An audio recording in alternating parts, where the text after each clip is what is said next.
estou muito contente por fazer parte do projeto Crescendo em Graça deste semestre. Agradeço a Deus por essa especial oportunidade. Eu tenho orado para que cada mensagem chegue ao coração das pessoas que vão se conectar conosco. Deus tem algo especial preparado para aqueles que o buscam. Tenha a sua Bíblia e o livro Paixão, Propósito e Poder em mãos. E, se possível, reúna a sua casa com segurança, compartilhe o link com os amigos, vizinhos e familiares e participe com o coração aberto, deixando Deus falar com você. Nesse momento, vamos pedir a bênção do Senhor para a sua direção, para que Ele esteja conosco ao longo desta mensagem. Vamos orar. Pai querido, nós te agradecemos por essa oportunidade tão especial de ouvirmos a Tua palavra. Abençoa os nossos irmãos reunidos e espalhados por esse Brasil afora e esteja comigo também, Senhor, ao transmitir o recado que o Senhor tem para cada um de nós. Eu te peço e agradeço em nome do Senhor Jesus. Amém. As mensagens bíblicas vão se concentrar nos relatos da vida de um dos grandes profetas de Deus no passado, Eliseu, cujo nome em hebraico, Elisha, significa Deus é salvação. Como sucessor de Elias, Eliseu teve um longo ministério que provavelmente durou mais de 60 anos.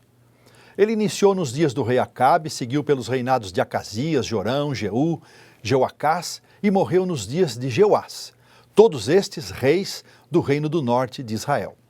A história do seu chamado encontra-se em 1 Reis 19, mas as ações de seu ministério estão registradas no segundo livro de Reis, nos capítulos 2 a 9, e a história dos seus últimos dias, morte e sepultamento, acham-se no capítulo 13.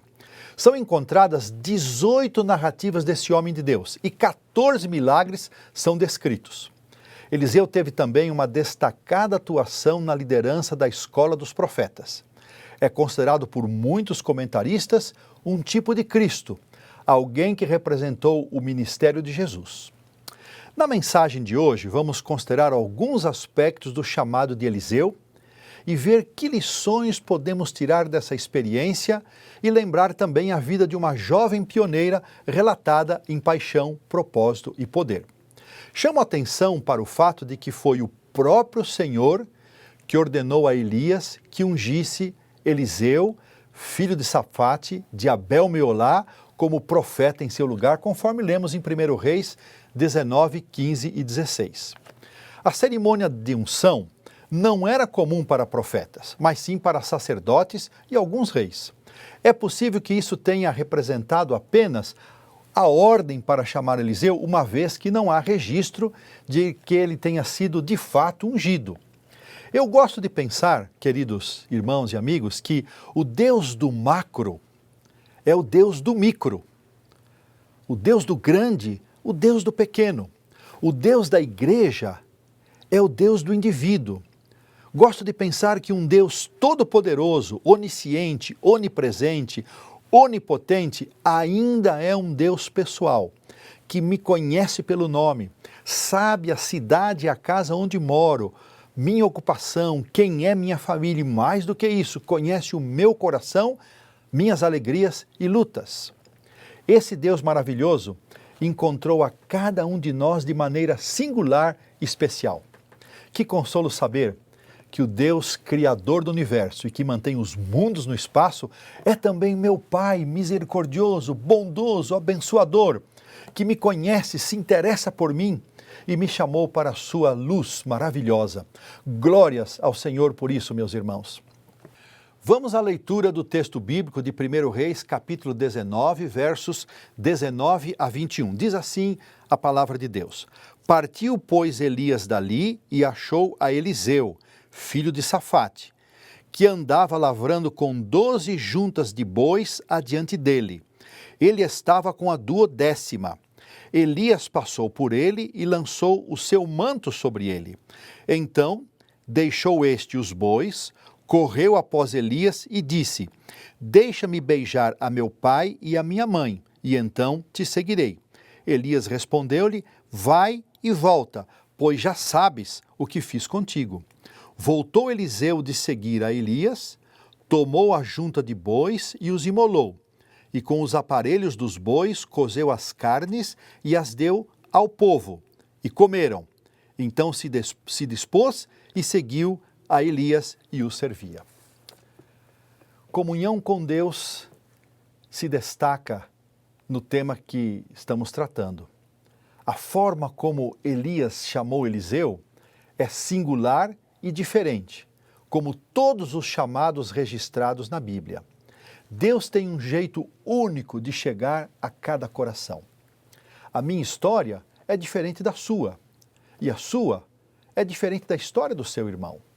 Os chamados de Deus são feitos sob medida, especialmente preparados para cada pessoa. Elias passou por Eliseu e lançou o seu manto sobre ele. Eliseu entendeu que estava sendo chamado porque, muito provavelmente, conhecia a obra do profeta Elias e era um jovem que possuía sensibilidade espiritual e comunhão com Deus, devido ao que acontecia no seu lar. Ellen White, comentando sobre a casa de Eliseu, diz que apesar dos recursos que possuíam, tinham hábitos simples, onde a obediência aos pais e a Deus eram cultivadas. Ela escreveu: o pai dele era um rico fazendeiro, um homem cuja família estava entre aquelas que, em tempo de apostasia, não tinham dobrado seus joelhos a Baal. Deus era honrado nesse lar, e a lealdade à fé do antigo Israel era uma regra da vida diária. Profetas e Reis, página 217. O que dizer dos nossos lares hoje, meus irmãos? E do meu lar? Reconheço que em minha casa buscar a Deus é prioridade? É uma prática diária? Sem dúvidas, esse é um poderoso meio para crescer em graça. Nesses dias em que vamos estar juntos, aproveitemos para pensar em aspectos práticos da vida que nos levem a experimentar um verdadeiro crescimento espiritual, que é a proposta desse projeto.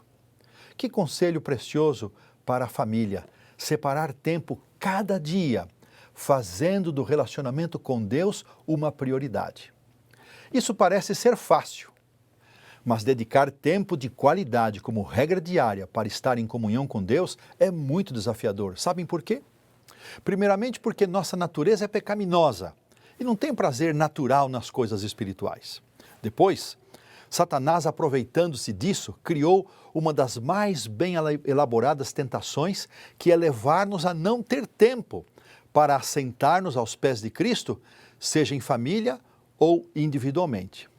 A agitação da vida, os compromissos, as diversas responsabilidades, o tal do zap e até as coisas da igreja nos conduzem a um ritmo insano de realizar tarefas, cumprir obrigações, que podemos chegar ao cúmulo de estar fazendo a obra do Senhor e esquecer do Senhor da obra.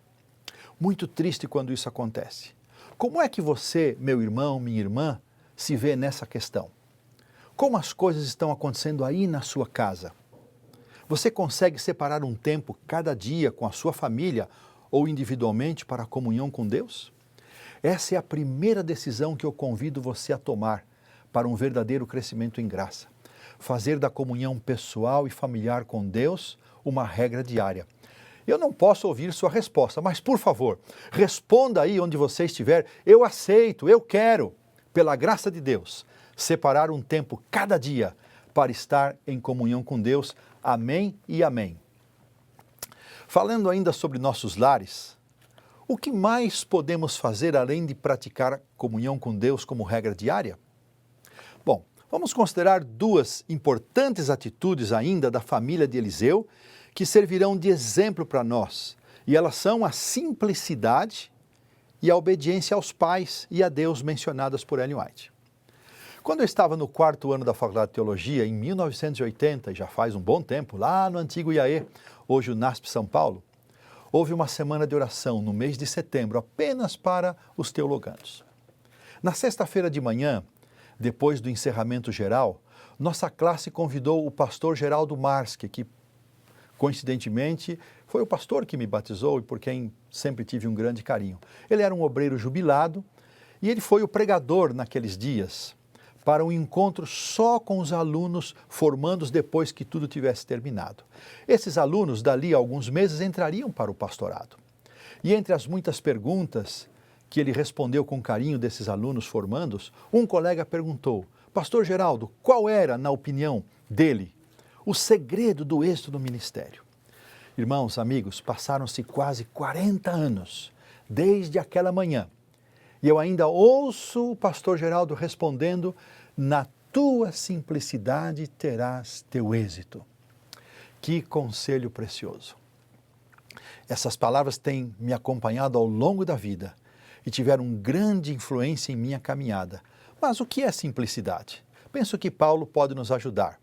Ele escreveu: nada façais por partidarismo ou vanglória, mas por humildade, considerando cada um aos outros superiores a si mesmo. E ainda, aprendi a viver contente em toda e qualquer situação. Textos de Filipenses 2:3 e 4:11. Podemos entender simplicidade com estas três palavras: humildade, gratidão, contentamento. Seja humilde, seja grato, viva contente. Agora, como vamos conseguir viver assim? O próprio apóstolo responde, usando outro texto de Filipenses, esse bem conhecido, 4:13, posso todas as coisas naquele que me fortalece.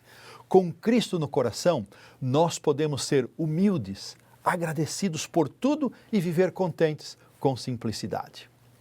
Da casa de Eliseu e da própria Bíblia, aprendemos ainda que é necessário combinar amor e disciplina na educação dos filhos. É um dever dos pais ensinar respeito e obediência a Deus e às pessoas, por palavra e exemplo.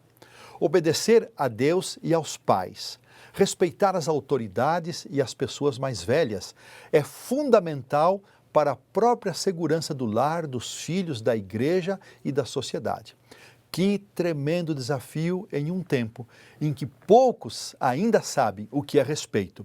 Lembremos do conselho precioso de Moisés, deixado para os filhos de Israel e para nós também. Ouve, Israel, o Senhor nosso Deus é o único Senhor. Amarás, pois, o Senhor teu Deus de todo o teu coração, de toda a tua alma, de toda a tua força. Estas palavras que hoje te ordeno estarão no teu coração. Tu as inculcarás a teus filhos, e delas falarás, assentado em tua casa, andando pelo caminho, e ao deitar-te e ao levantar-te. Deuteronômio 6, 4-7. Primeiro, em nosso coração. Depois, inculcando aos filhos. Essa não é uma palavra comum. O que é inculcar? De forma muito simplista, meus irmãos e amigos, é pôr na cuca. Ou seja, ensinar, repetir, aconselhar, explicar, exortar. Um exemplo de obediência à palavra do Senhor está no texto que lemos. E nos vem do profeta Elias. Ao receber a ordem do Senhor para ungir um novo profeta, ele partiu de onde estava e o verso 19 nos diz que encontrou Eliseu, que andava no campo, arando a terra, e o chamou para o ofício profético. É impressionante que um dos aspectos vitais do crescimento espiritual envolve a explícita obediência aos mandamentos de Deus. Elias foi obediente e fiel em cumprir a missão. Como cristãos, meus irmãos, precisamos obedecer às ordens que o Senhor nos dá em sua palavra. Pode ser que alguns preceitos nos pareçam difíceis para atender. Podemos ter a certeza, sem dúvida alguma, de que quando o Senhor nos pede algo, nunca é para nos privar, mas certamente é para nosso bem-estar e proteção. Ellen White acrescenta alguma coisa a mais sobre a casa de Eliseu que nos interessa compreender e estudar. Ela escreveu o seguinte: foi na humilde labuta da rotina diária que Eliseu ganhou força de propósito, nobreza de caráter e foi crescendo constantemente em graça e conhecimento. Profetas e Reis, página 218. Essa é mais uma lição da história do chamado de Eliseu. Fidelidade nas pequenas coisas. Somente aqueles que demonstram ser fiéis nos pequenos deveres poderão ser honrados por Deus com mais altos serviços.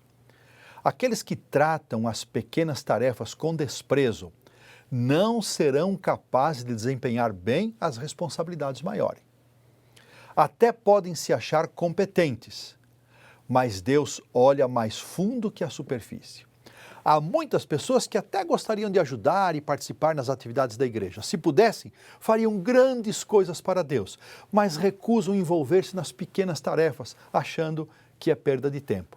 Observem mais essa declaração de Ellen White. Uma pessoa pode estar no serviço ativo de Deus enquanto está empenhada nos deveres comuns de cada dia.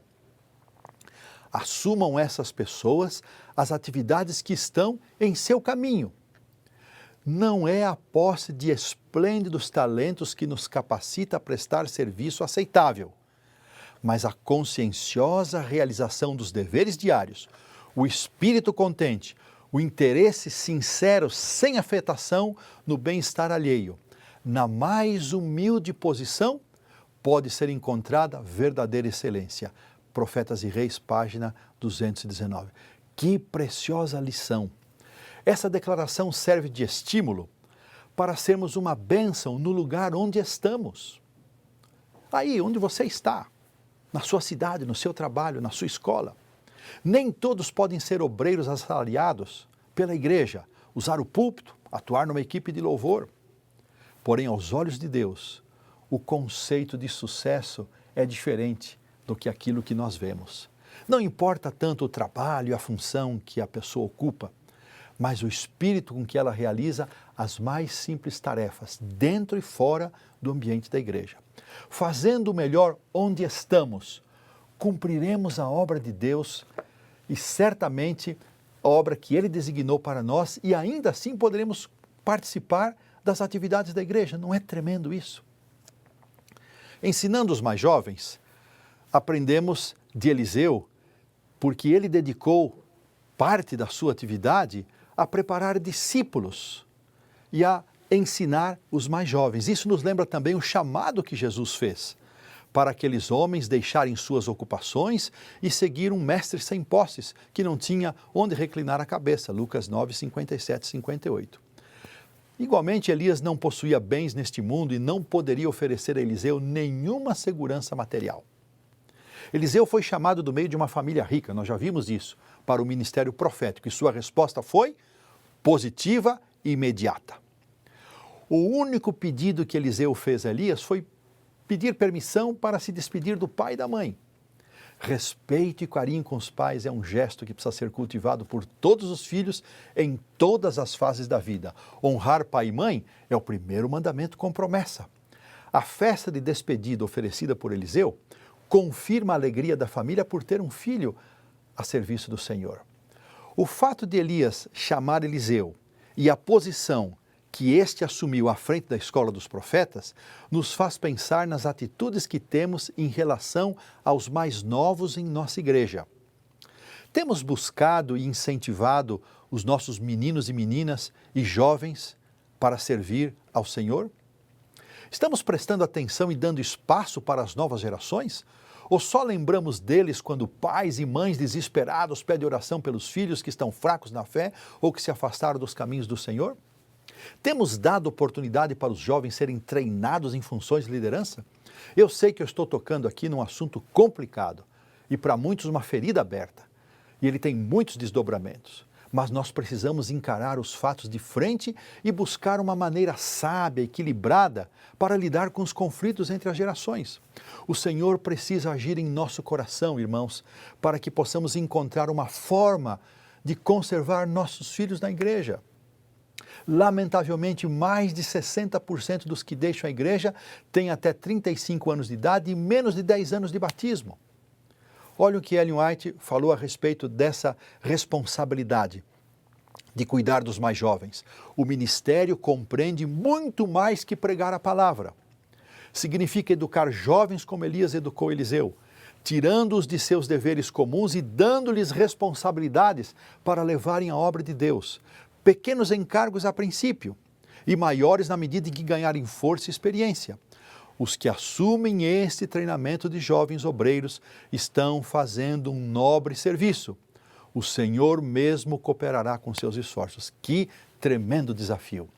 Irmãos, quando eu iniciei o meu ministério em 1981, isso já faz um bom tempo, eu fui designado para ser pastor auxiliar da Igreja Central de Campinas, estado de São Paulo. pastor titular chamava-se Hilton Américo Vaz. Jamais vou esquecer dele. Ele me propôs que eu cuidasse de uma outra igreja que havia no distrito e que ficava num bairro chamado Jardim dos Oliveiras. Ele me delegou responsabilidades e me investiu de autoridade ali naquela igreja.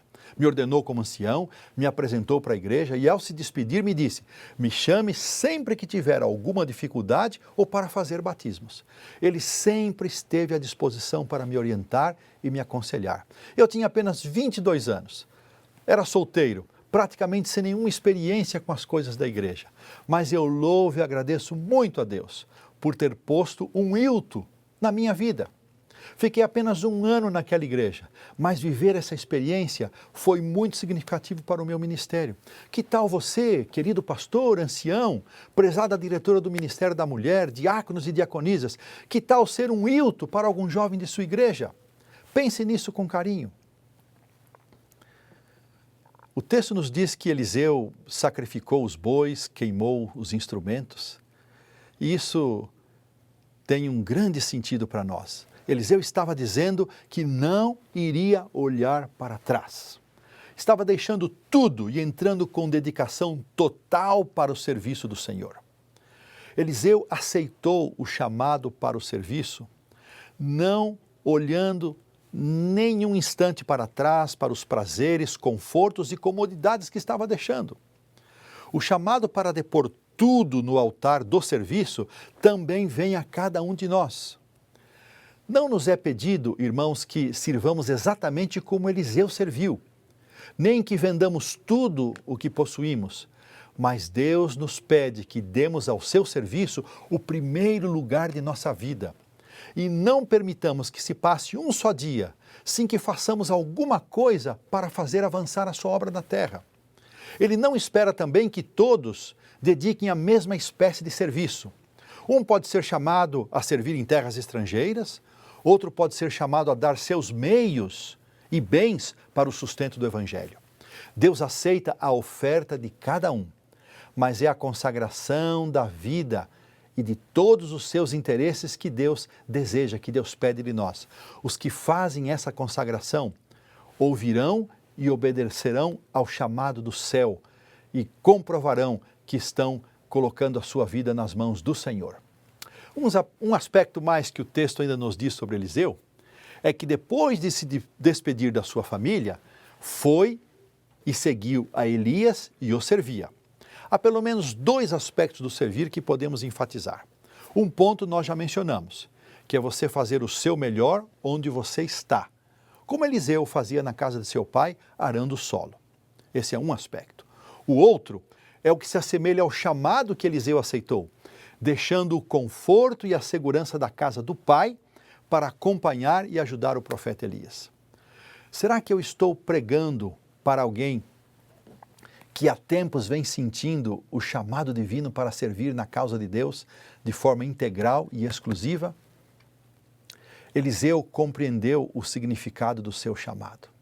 Ele sabia que viera de Deus e ele não hesitou em obedecer. Não seria por qualquer vantagem terrena ou comunidade que ele iria renunciar à oportunidade de se tornar um mensageiro de Deus, ou mesmo sacrificar o privilégio de associar-se com o servo do Senhor. Queridos jovens, eu quero falar agora especialmente com você. Se o pastor Luiz Gonçalves estivesse aqui, ele ia dizer o seguinte: chega mais perto, mas ele não está, então eu vou dizer o seguinte: olha bem nos meus olhos, olha para mim. Você, jovem, moço, rapaz, por que não queimar arados e bois e despedir-se da família e ir para um dos nossos internatos com curso superior, preparar-se para servir a igreja? A obra de Deus tem muitos ramos e precisa de variados talentos. Por isso não estou pensando apenas no pastorado. Nós temos no Brasil várias escolas de profetas, internatos com curso superior, que certamente vão receber vocês de braços abertos. É claro que essa decisão tem que ser tomada como resultado da atuação do Espírito Santo aí no seu coração e fruto também da sua oração com Deus. Quem sabe Deus está me usando para provocar você e impressionar sua mente com a missão do serviço integral para o Senhor? Qual será a sua resposta? Muito bem, Vamos ver agora como uma jovem aceitou esse chamado. E eu espero que o exemplo dela possa inspirar você, meu querido jovem, meu irmão, minha irmã, a aceitar também o chamado do Senhor. O que caracteriza um verdadeiro discípulo é o propósito de servir e nunca obter vantagens pessoais. Muitos pioneiros cuja história se encontra no livro Paixão, Propósito e Poder, assim como Eliseu, aceitaram também o chamado para viver uma vida de renúncia, serviço e sacrifício. O chamado da jovem Ellen Gold Armon aconteceu num tempo muito difícil, logo após a dramática e desapontadora experiência de terem esperado a volta de Cristo para 22 de outubro de 1844. Como sabemos, Jesus não voltou naquele dia. Os cálculos proféticos de Guilherme Miller estavam corretos, mas havia erro quanto ao acontecimento que deveria tomar lugar conforme a profecia de Daniel 8,14. Jesus deveria iniciar a purificação do santuário não por voltar à terra, mas sim por entrar no Santíssimo do santuário celestial. Muitos pregadores e crentes daquele tempo abandonaram a fé. Outros voltaram para suas antigas igrejas e 2 outros principais grupos se formaram. Um deles ficaram conhecidos como os espiritualizadores, que passaram a acreditar que Jesus já havia voltado, mas em espírito e não literalmente. No meio dessa gente havia muito fanatismo, manifestações estranhas, esquisitas. O maior grupo ficou conhecido como os Adventistas de Albany, uma cidade do interior do estado de Nova York. E eles seguiram crendo na volta literal do Senhor Jesus, como ensina a Bíblia, mas insistiam em marcar novas datas para o seu retorno.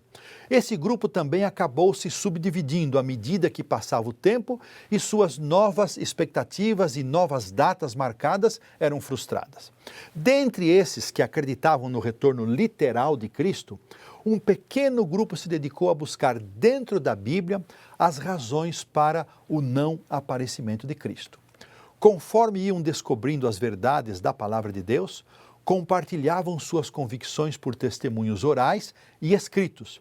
E assim iam se conectando, uma vez que estavam praticamente todos numa mesma região dos Estados Unidos, conhecida como Nova Inglaterra, que fica no Nordeste americano. A jovem Ellen, juntamente com toda a sua família, pai, mãe e seus 7 irmãos, pertenciam à Igreja Metodista de Portland, no estado do Maine. Eles ouviram 2 vezes Guilherme Miller pregar e Ellen estava presente. E eles aceitaram a mensagem do breve advento de Cristo. Por causa disso, quase todos da sua casa foram expulsos da igreja. Para a família Armon, o dia 22 de outubro foi uma dolorosa experiência, mas especialmente para Ellen, que desejava ardentemente ver o Senhor Jesus voltar. Desde um acidente que ela sofreu quando tinha 9 anos de idade, ela havia tido uma vida com muitas restrições, muitas dificuldades e esperava ansiosamente ver o Senhor Jesus voltar. Quando ela imaginava, todos os seus problemas e dores terminariam, mas Jesus não voltou. O ambiente era de muita confusão, marcado por ceticismo, zombaria, descrédito, com manifestações espirituais e fanatismos de toda ordem. Em vários lugares surgiam aqueles que reivindicavam possuir dons espirituais especiais, como sonhos e visões. E foi em meio a esse cenário que numa reunião de oração no mês de dezembro de 1844, em que estavam reunidas apenas 5 mulheres, enquanto Ellen orava, o poder do Senhor veio sobre ela e, parecendo estar acima da terra, foi-lhe mostrado a jornada do povo do advento para a cidade santa. Esta visão está registrada no livro Primeiros Escritos, páginas 13 a 20, e ela conta que cerca de uma semana depois, recebeu outra visão, onde o Senhor indicava a ela, Ellen, o dever de ir e relatar o que lhe tinha sido revelado. Que desafio! Foi-lhe dito que ela iria encontrar grande oposição e sofreria angústia de espírito. Já pensou, meu querido jovem, meu irmão, se você fosse chamado e de antemão lhe fosse dito isso, que você enfrentaria grande angústia e sofrimento? Com apenas 17 aninhos, e a saúde muito precária. Eu faço questão de enfatizar os 17 anos, porque sempre imaginamos que Ellen White é uma anciã, uma idosa, esquecemos que ela também foi jovem. Com apenas 17 anos, ela suplicou ao Senhor que colocasse o fardo sobre outra pessoa. Mas tudo o que ela ouviu como resposta foi o que ela devia ir e relatar. O que ela havia escutado, o que havia sido mostrado. E o Senhor haveria de sustentá-la. Assim que ela aceitou o chamado, e tão logo começou a compartilhar as mensagens, a oposição e as acusações surgiram.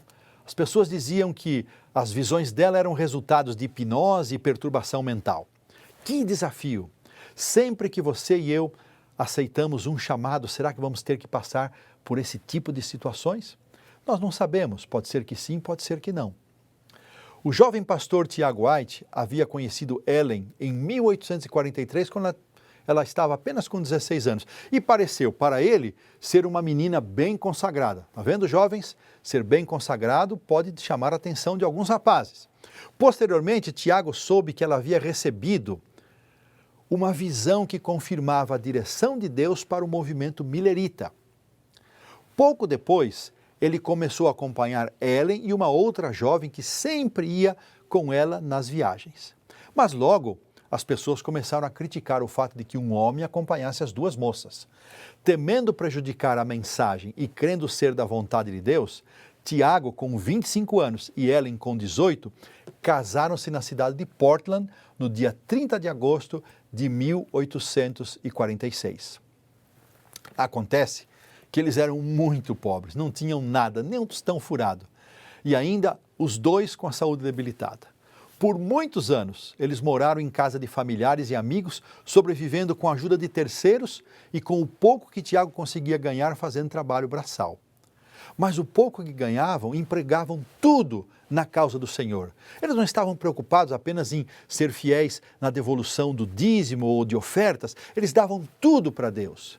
Eles viajavam, animavam os crentes e tudo isso com os poucos recursos que possuíam. Estudavam a Bíblia e ajudavam a combater o fanatismo que se infiltrava tão disfarçadamente entre os crentes do Advento. Alguns desafios que eles tiveram que enfrentar estão no capítulo 20 do livro Paixão, Propósito e Poder, que eu quero incentivar você a ler ou mesmo até reler caso você já tenha iniciado a leitura ou terminado a leitura. Certa vez, Tiago chegou em casa bem triste, porque tinha que preparar uma nova edição da revista Review and Herald e não havia mais papel. Ellen perguntou de quanto ele precisava. Ele respondeu que eram necessários $64, mas para ele era como se fossem 10 mil.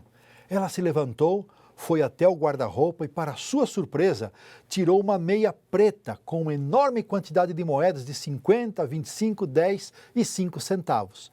Tiago contou aquelas moedas e viu que era suficiente para pagar a encomenda de papel que ele havia feito. Graças a Deus e também a Ellen pelo seu caráter precavido por ser uma mulher econômica, Tiago pôde continuar sua importante tarefa de publicar. Assim como essa linda história, há muitos outros relatos maravilhosos e inspiradores que você vai encontrar nesse livro. O que vimos na mensagem de hoje? O conforto da certeza de que Deus, o Deus do universo, é um Deus pessoal, o meu Deus. O desafio para uma vida de comunhão diária com Deus, individual e familiar. O chamado para uma vida simples, com humildade, gratidão e contentamento. A importância de vivermos e ensinarmos obediência e respeito a Deus e aos pais. Fidelidade nas pequenas coisas. Servir a Deus fazendo o melhor a partir de onde estamos. Honrar, amar e cuidar de pai e mãe com carinho e respeito. E da mesma forma como Elias preparou Eliseu, e Eliseu ensinou outros jovens na escola dos profetas, nós estamos estimulando para que você seja um discipulador das novas gerações, seja um Hilton na vida de alguém, o pastor que me ajudou no meu início de ministério. O Senhor nos chama para viver uma vida de renúncia e serviço. E eu não posso esquecer do apelo que fiz aos jovens para aceitarem o chamado de Deus, a fim de se entregarem e dedicarem à sua causa. O chamado de Deus para uma vida dedicada inteiramente ao seu serviço, deixando tudo para trás, como fez Eliseu. Vimos também a incrível história da jovem Ellen, que aceitou um grande desafio num tempo muito difícil. Que Deus nos abençoe, queridos irmãos, que por meio da atuação do seu Santo Espírito, sejamos levados a tomar as decisões necessárias em nossa vida e em nosso lar, para que verdadeiramente possamos continuar crescendo em graça. Um forte abraço e até o próximo tema. Fiquem todos na bênção e na paz do Senhor Jesus. Quero orar com vocês. Vamos curvar a fronte e fechar os olhos. Pai querido, graças te damos por esses momentos que pudemos dedicar ao estudo da Tua Palavra e à reflexão na atitude que devemos ter em face do Teu chamado. Senhor, abençoa-nos, abençoa os nossos filhos, nossas crianças, nossos jovens. Toca o coração desses meninos e meninas para se prepararem para serem servos e servas integralmente a Teu serviço. Abençoa-nos, Pai, protege os nossos lares, fortalece a nossa fé. Em nome do Senhor Jesus, nós oramos hoje e sempre. Amém.